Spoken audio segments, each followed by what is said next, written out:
Oh, we're live. Hello, LinkedIn. Hello. Hello. Hello, Instagram, maybe? Hello, YouTube. Hello, Internet. It's me, Rose Kaz. Today, I bring you another guest, another genius of a woman, I think, who's doing really cool things, particularly in this case around money, because we're talking about money, sex, and politics. Teresa Youngkin, thank you for joining me today. You are bossing the robot, similar to my vibe with the bots, but you're talking about healthcare, right? Yes, I am. I do. I am a healthcare nut. So that's my passion. The more we talk about it, you will see that this is my life and I love it. So, not just AI, I'm a technologist, a futurist. If it's new tech, I'm on it. So, especially when it comes to healthcare, because we as women, we make probably 90% of the healthcare decisions in our families. Why don't we use technology to make our lives better? And better yet, what kind of technology can we use to make our careers better, our families better, and just our own personal mental health, our lives, everything about us just better? So I love how you teed that up, Teresa. I also would guess that you're a bit of a futurist. Is that accurate? Yes, So kind I of take am. present moment technology and utilizing it to kind of catapult us or prepare us best for the future. And I thought it was really interesting when I was reading about you on your website, a little bit about your background, but also that your AI advocacy really kind of began with a personal and very human experience with healthcare. And as you were working and like both your life and your work kind of informed this adventure, if you will, into AI. If you'll talk a little bit more about what led you to be kind of like you're pioneering this space. And I'm asking you this question specifically, Teresa, because not only are most of the listeners on the Money, Sex, and Politics podcast women, but I know a lot of women are saying like, I don't know about AI, and I don't know why I should care about it. So let's talk a little bit about your particular journey with it so far up until this point. Yeah. So, um, I was 33, my husband was 31 when he got a pretty devastating diagnosis. He had primary brain cancer, so glioblastoma, and we didn't know what to do. And, after having two brain surgeries, a stroke, and just our lives being turned upside down, he was an entertainer, an entrepreneur, and all of a sudden he couldn't speak or do anything that he loved except for taking care of our kids, our lives really changed. So I talk a lot about interoperability, and that's a big fancy word that means that one healthcare system can talk to another healthcare system. So way back in 2001, how did that happen? It was a fax machine. It was being able to get records from one place to another to another. We were Sunday night television junkies at the time. There was a 60 Minutes episode that came on. This doctor was talking about his cutting edge treatments in glioblastoma. And so I saw that episode probably 6 months before my husband was diagnosed. I remembered the doctor. I called him up and said, "Hey, this is what's going on with my husband. He's young. We've got little kids. Our youngest was 14 months old at the time, and my oldest was 6." So it was really, really hard. And so the doctor said, "Hey, you know what? Do you know how this is how you navigate it? We can fax these records back and forth and talk. And then I can direct his treatment." And that's what we did. And we had to pick up all of our stuff and we had to move across the country to be around family for support. And that was the first time I ever realized how much technology could have an impact on your life. Fast forward 5 years, which at the time that he was diagnosed, gosh, almost 20 years ago now, Hmm. it's really interesting. People only had 2.5 years to live. And we were so excited that he actually lived 5 years afterwards. It was a goal. That's what we did. And we used technology to help us get that far. Well, after he passed away, I met another great guy, best thing I found on the internet. And he ended up being he was working on this project where they were getting medical records back and forth electronically. And I was like, gosh, it sounds just like what we were doing.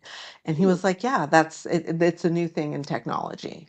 And so I decided at that time to go from being a stay-at-home mom to just wanting to help other people not experience all the hassles of having to carry records and just all the hard stuff that goes along with being a patient. And unfortunately, many patients are still doing it today.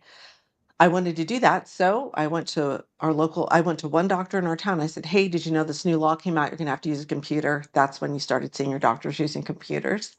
And he said, "Yeah, I bought this thing like a year ago." And I said, "You know what? I'll install it for you if you allow me to. I'll do it for free." And that's how I got my start in this industry. So I Hmm. went from just being not just being a stay-at-home mom is very hard, but Yeah, that's a finding full my passion. if not two, right? Right. And just finding my passion and taking that and wanting to make a change and therefore never saying no to any opportunity that presented itself. And down the road, I helped to start to develop, I learned to educate physicians. Then I started developing apps and then training physicians on how to use those apps. And then I decided I really love the data. That's where all the magic happens after we collect all those fields. They turn to ones and zeros, and we take those and we create something new out of it. And because of that, I've been able to do some very cool stuff like develop an app that helps lupus patients and get them treated in the most appropriate way. And then that rolled into AI projects. So, how are we using AI to make things more efficient, more effective? And how do I help guide health systems and payers and vendors through this crazy cycle? Because you know what? We are developing a technology that we don't even know what the end looks like yet. We are in the middle of it. So, we have to cast a vision now for the future of AI. I like how that last sentence you just said, casting that vision for the future.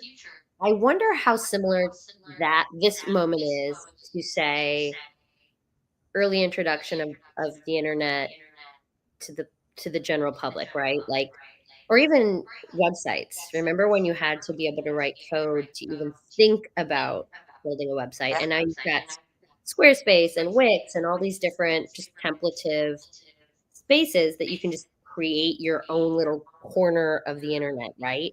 And initially, I think people were like, "Oh, no, I could never." And I bet you now, like, far more people are building their own website.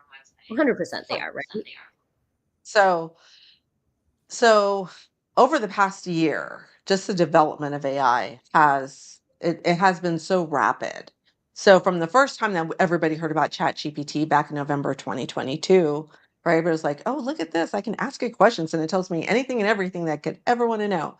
And I can create stories and then I can create copy and I can create words. And then last year, towards the end of the year, it became it can see what I'm seeing. I can talk to it and it talks back, right? So we've gone in 2 years, this huge monumental leap. Think about going literally from a horse and carriage to a Ferrari. That's how much it's changed in 2 years.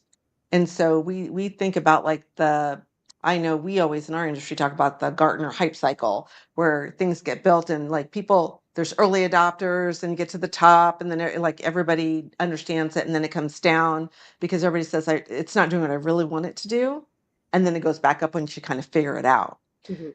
It looks more like this. There isn't that whole trough because we keep developing and it keeps growing. So we're never hitting that trough of disillusionment, but we're Mm. learning. But because it is changing so rapidly, we are being delighted with new features all the time. So nowadays, if you were to talk to somebody, they would tell you, oh, yeah, like I use my chat GPT as a therapist. And if you've got the paid version for $20, I can just pick up my phone and say, hey, chat, what's going on? And have a conversation about it. Mhm. And it talks back to me and it reasons.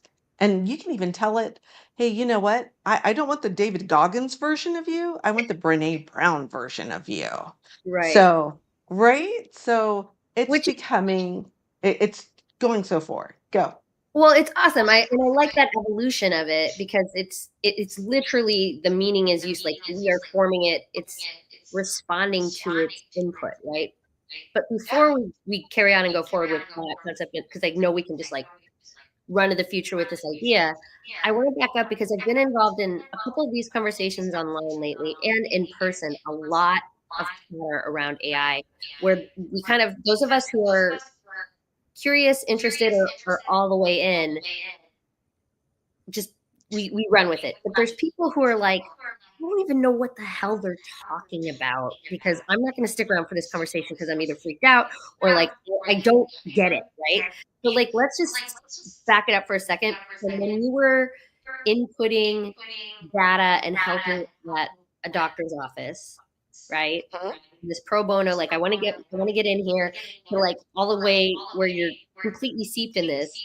At what point did you see the difference between information technologies and systems and then AI, which to break it down, right, is information systems, like all of the zeros and ones, all the spreadsheets of information put into like a nice little blender of machine learning to train the robot to go do very specific things and not just like random assortment. When did you see the automations locking in? Because it was before last year. It was before the year before that. Like when in your journey through the tech forest did you run into the robots first? Um, all right. So I think that I ran into these a long time ago. It was probably 2014, 2015, because we were trying to get technology to speak to one another. So it's again back to that interoperability, which is just pretty much like the how do we take language? If I'm speaking Italian, you're speaking German, right? We don't understand each other, but if we both speak English and we speak it poorly, we're doing all right. So that interoperability is that ability to do that translation across. So I've been involved with that since, gosh, 2014, having, discussions about what does this look like in healthcare? What does this look like in the world? And we do it really well when it comes to financial systems. Healthcare is complicated, so it's a little slower on the uptake, although it is becoming legislated and regulated, meaning that we're having to use it now. So people are like, all right, we're getting it, we're moving forward. And the more that it develops, the better it becomes. But way back then, nobody knew. I remember the very first product that I helped to develop, there were only two locations in all of the United States. I'm talking hospitals, private practices, ambulatory center, just anything that even used the technology. Hmm. Was that So just lack of exposure, or was there some sort of combination between the digital piece and like HIPAA, the laws that govern information safety for patients and such? it was a new functionality and a new language, a Mm, lot like what we're doing now in right, AI. It's right. new technology and a new language. The difference is because it's healthcare specific, you're Mm, only depending on the healthcare sector. The beauty of AI and the way that we have it, it proliferated through society. mhm. And now we have to use it. Or we don't have to, but it's there and it's available. I mean, I went to Taco Bell the other day and it said your order has been taken by AI. I mean, what exactly? Well, Right? hello. Interesting. And we have things like natural language processing. So think about when you get onto one of those infinite loops of, hello, this is so and so. Press one for blah, press two for blah. So that's also a really rudimentary form of AI that was developed. So we've been interacting with it for many, many years. We just haven't been aware of it. And it hasn't had a name. And again, the power of it hasn't developed to the point where it makes everybody go, whoa, this is helpful. Whoa, this is new.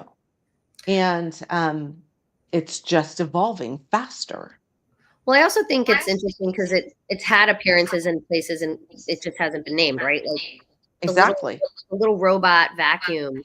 now most famous for like cat videos on the internet, right? Yep. But the Roku, I think, no, that's the TV thing. Roomba. Oh, I, yeah. as you can tell, I'm barely domesticated myself, but uh, plus I love a nice classic stand-up vacuum myself. Call me analog. But the Roomba, 1999, I think, was like AI in the home, right? Exactly. And we have all Yeah. sorts of automations and things on our Androids and our iPhones that we've been using for years. We just didn't know that's what it was called, right? And I'll Yeah. take it even further and say that, like, all of our friends that are like technology averse or like raising an eyebrow, waiting to be the latest adopters, like the hammer was once considered technology, y'all, right? Like, Yeah, exactly. evolve with the tools that we have. And so, taking us Yeah. into the current moment, Teresa, how do you see the average woman who is either running a family, running a business, uh, running her life, all of the above, utilizing AI with healthcare in mind, even if she's not trying to streamline her dental practice or her skincare clinic, you know? Um, there's a lot of ways to use AI in those settings. So I would tell you, you cut out just a little bit. So can you reframe your question again Yeah. or say it again? I don't know. Why is that so difficult? Like maybe I need an AI to translate for me. Maybe are we actually AI and we're having short Are circuit? we AI? I got a glitch in the matrix. Also, side note, I would really love it if there could be just like a small wonder flash mob. Do you remember that show Small Wonder? And she's like the little robot gal in the little Yeah. pinafore. Just need like I don't want to be left out of that. I want us to like do a flash mob together because if I weren't involved in it, I'd be freaked out. Okay, let me rephrase my question. Can you hear me okay? Yes. Okay, so for somebody who is not already steeped in healthcare, right? Mhm. How can I utilize AI in my day to day, and not just in the like using ChatGPT to write my essay or help me with my grocery list, right? Where are you seeing from like a healthcare perspective that Sure. utilizing AI would be helpful for the patient? Oh gosh. Um, well, it's helpful now. My father-in-law he got ill at the beginning of the year, and then unfortunately he never recovered and he passed away. But during that period of time, which was 12 weeks, where he went from a hospital setting to a rehab setting to a long-term care facility to a hospice, every time that we went in, my husband would record what was going on and it would create a summary.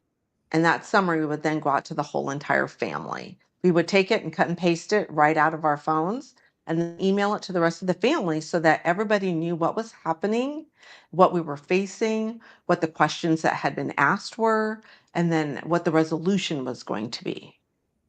So it's very powerful to be able to take a lot of very complex information and make it a lot easier for the layperson, Mm, right? Because when your doctor comes in, they speak a foreign language and they assume that you have like the 52 years of medical school that they did, and we don't. And so taking it and being able to use it that way is one way.